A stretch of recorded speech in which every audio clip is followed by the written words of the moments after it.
Assalamualaikum warahmatullahi wabarakatuh. Alhamdulillah, bismillahirrahmanirrahim. Alhamdulillahirabbil alamin. Wassalatu wassalamu ala asyrafil anbiya'i wal mursalin wa ala alihi washabihi ajmain. Baiklah. Hari ini kita akan belajar tajuk baru. Salah satu tajuk akidah daripada bidang akidah. Tajuknya ialah kekuatan dan kekuasaan Allah Subhanahu Wa Taala. Yang mana kita akan belajar nama Allah. Nama Allah. Jom kita tengok nama Allah apa yang kita belajar hari ni. Nama yang kita nak belajarnya hari ni ialah Al-Qadiru. Boleh ikut saya sebut Al-Qadiru.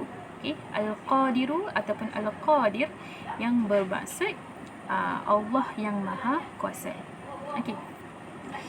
Apa maksud nama Allah yang Maha Kuasa ni? Maksud nama Allah Al-Qadiru dari segi bahasanya ialah yang menentukan. Yang menentukan, yang menyusun, yang mengatur dan sebagainya. Yang menentukan. Dari segi istilahnya ialah nama Allah yang menunjukkan bahawa Allah SWT yang Maha Berkuasa menentukan sesuatu perkara berdasarkan kehendak. Berdasarkan kehendak. Dalam bahasa Arab dia iradat dan ilmunya. Allah SWT ni nama dia Al-Qadir. Al-Qadir ni maksud dia Maha Berkuasa. Jadi Allah ni Maha Berkuasa apa? Maha Berkuasa buat suatu perkara, tentukan suatu perkara ikut kehendak dia. Ikut kehendak Allah lah. Maknanya apa yang berlaku, apa yang terjadi dalam dunia ni, contohnya macam COVID-19 contohnya, itu semua dalam kehendak Allah, dalam mengikut kehendak Allah dan dalam pengetahuannya, dalam ilmunya. Setakat ni awak kena faham yang Al-Qadir ni ialah Allah yang Maha Berkuasa. Al-Qadir Maha Kuasa. Tengok dalil nakli. Dalil nakli ni maksud dia apa? Dalil ni bukti lah. Nakli ni sama ada daripada Al-Quran ataupun dalam hadis Nabi. Jadi dalam ayat Quran, mana ayat Quran yang sebut berkenaan dengan nama Allah Al-Qadir ni, yang Maha Kuasa ni? Surah Al-An'am ayat 65. Bismillahirrahmanirrahim. Qul huwal qadiru ala an yab'atha 'alaikum 'adzaban min fawqikum aw min tahti arjulikum aw yalbisakum syi'a wa yuziqa ba'dakum ba'sa ba'd. Unzur kaifa nusarriful ayati la'allahum yafqahun. Apa maksud ayat Quran ni? Maksud dia ialah, katakanlah dialah yang Maha Berkuasa untuk menghantarkan kepada kamu azab seksa ataupun bala bencana dari sebelah atas. Dari sebelah atas kamu ataupun bawah kaki kamu, atau ia menjadikan kamu bersisih pendapat dan berpecah belah, berpuak-puak, dan ia merasakan sebahagian daripada kamu akan melakukan perbuatan ganas dan kejam terhadap sebahagian yang lain. Perhatikanlah bagaimana kami menjelaskan ayat keterangan yang menunjukkan kebesaran kami dengan berbagai-bagai cara supaya kamu memahami. Jadi, apa bukti Allah ni bersifat Al-Qadir? Apa bukti Allah ni berkuasa, Maha Berkuasa? Macam mana yang dikatakan sebagai Allah tu Maha Berkuasa? Boleh tengok yang saya terangkan ni. Yang pertama sekali, Allah itu Maha Berkuasa menguasai seluruh alam meliputi bulan, matahari, bulan, bintang dan cakrawala. Maksudnya macam ni. Allah Maha Berkuasa, Allah Maha Berkuasa dengan Allah menguasai seluruh alam ni. Maksudnya matahari, bulan, bintang, susun atom, pergerakan, cakrawala. Kita ni duduk dalam galaksi Bima Sakti ni. Allah yang menguasai dan Allah yang mengatur keadaan tu. Maknanya yang terjadi dekat dunia ni semuanya daripada aturan Allah. Allah yang berkuasa menentukan ikut kehendak dia. Jadi macam itulah. Kalau awak belajar sains, awak tahu macam mana keadaan planet, matahari bergerak dan sebagainya lah kan. Itu menunjukkan kekuasaan Allah. Yang kedua, Allah berkuasa menukarkan siang dan malam. Okey. Okey, bayangkan kita ni siang dan malam bersilih ganti. 12 jam siang, 12 jam malam. Okay. Semua ini ialah aturan Allah ikut kekuasaan Allah. Okay. Allah yang buat ikut kehendak dia. Okay. Jadi ada setengah tempat kehendak Allah, tempat negara tu siangnya lagi panjang daripada malam contohnya. Awak cari dekat internet, awak Google negara mana yang siangnya 23 jam. Malam dia 1 jam saja. Macam kalau kita ni 12 jam siang, 12 jam malam kan. Kalau dia 23 jam siang, 1 jam malam. Kalau jatuh bulan puasa dia sampai 23 jam.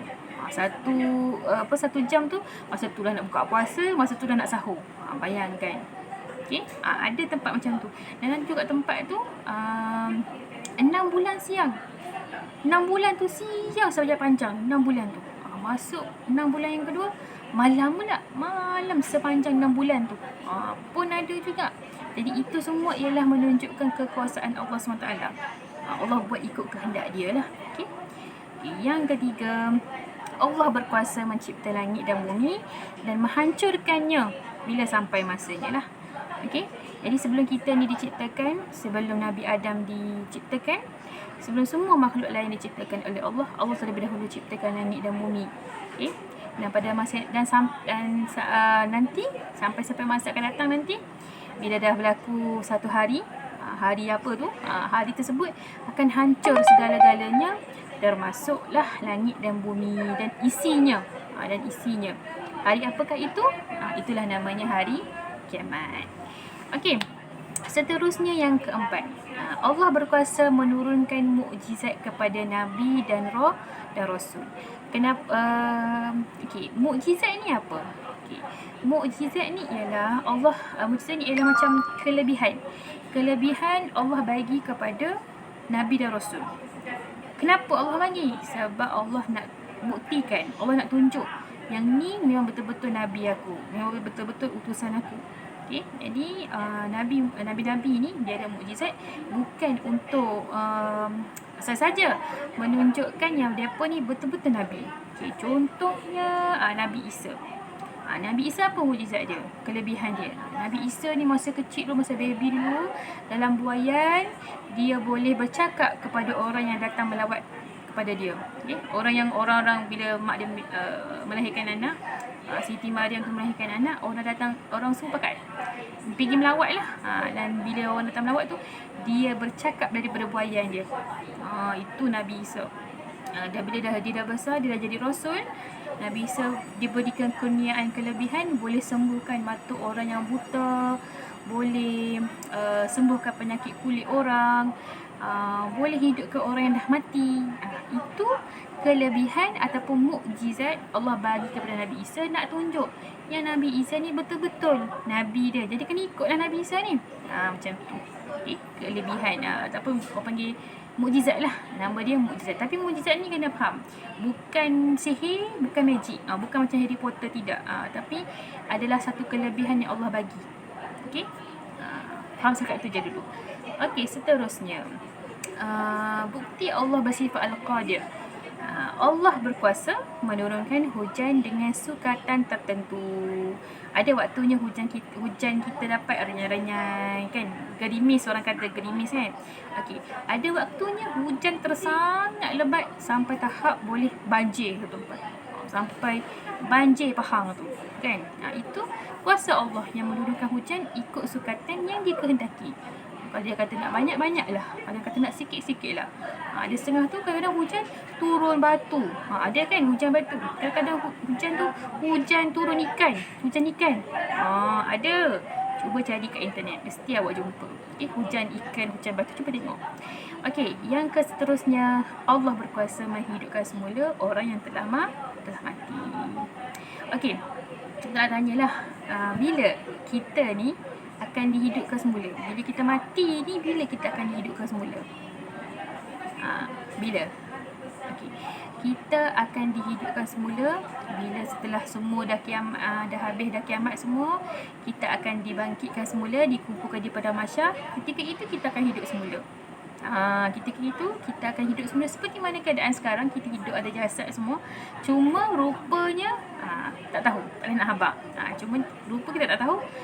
Yang pastinya kita akan dihidupkan semula nanti, dan itu menunjukkan kekuasaan Allah boleh hidupkan balik semula orang yang telah mati. Okey.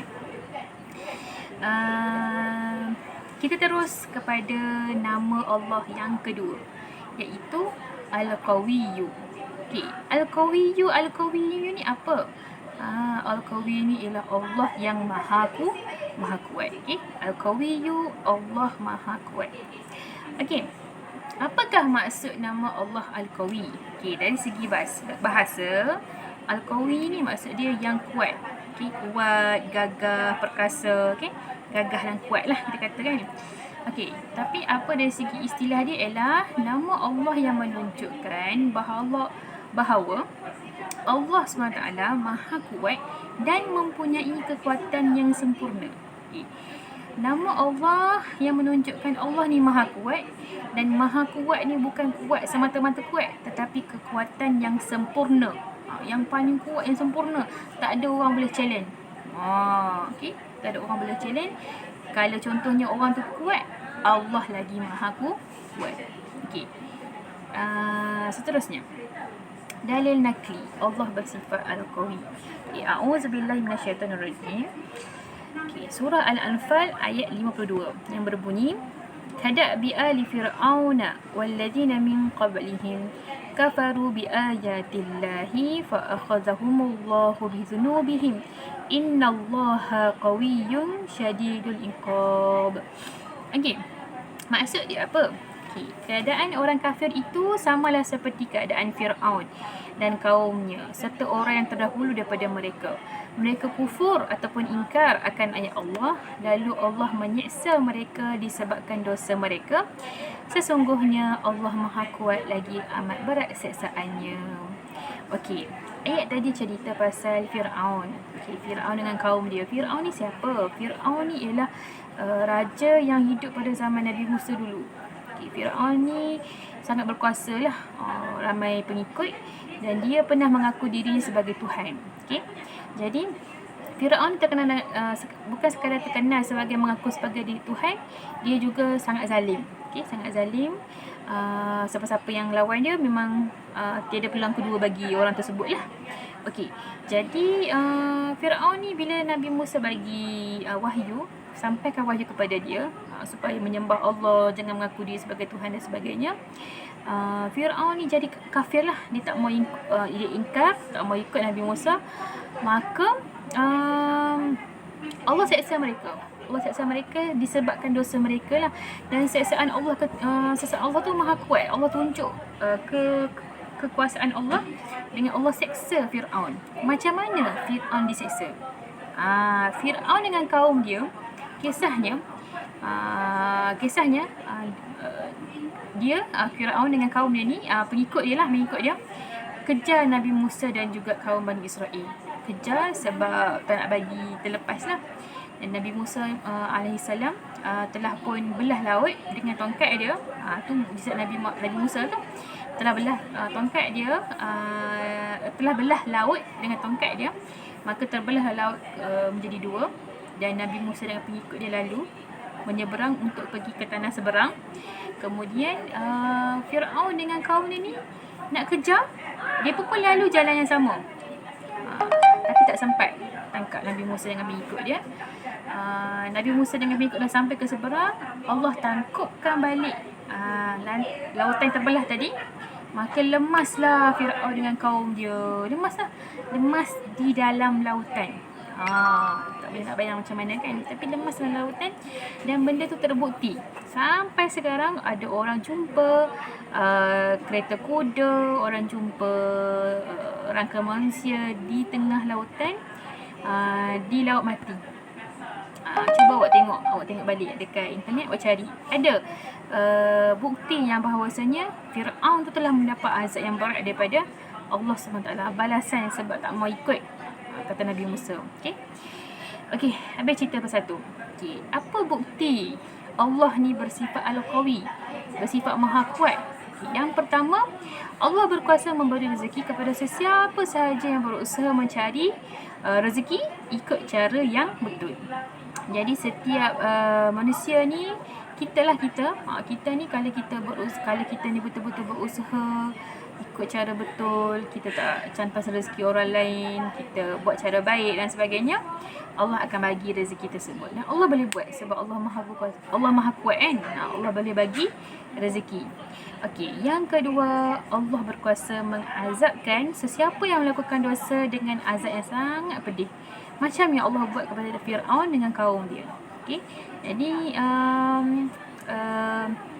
jadi kena ingat bila kita kena ingatlah yang Allah ni maha kuat, maha berkuasa untuk balas balik ataupun azabkan sesiapa yang buat dosa. Dan kita kena yakinlah kalau contohnya kita dianiaya, kita kena ingat yang Allah tu Al-Qawi, Allah akan azab sesiapa orang yang ingkar dengan perintah Allah. Okey. Macam mana? Boleh faham dengan pengajaran Ustazah setakat ni? Okey, harapnya hampa boleh memahamilah sedikit sebanyak penerangan Ustazah pada kali ni. Okey, terima kasih kerana memberi perhatian dan tonton video ni sampai habis. InsyaAllah kita jumpa lagi pada video akan datang lah. Okey. Assalamualaikum warahmatullahi wabarakatuh.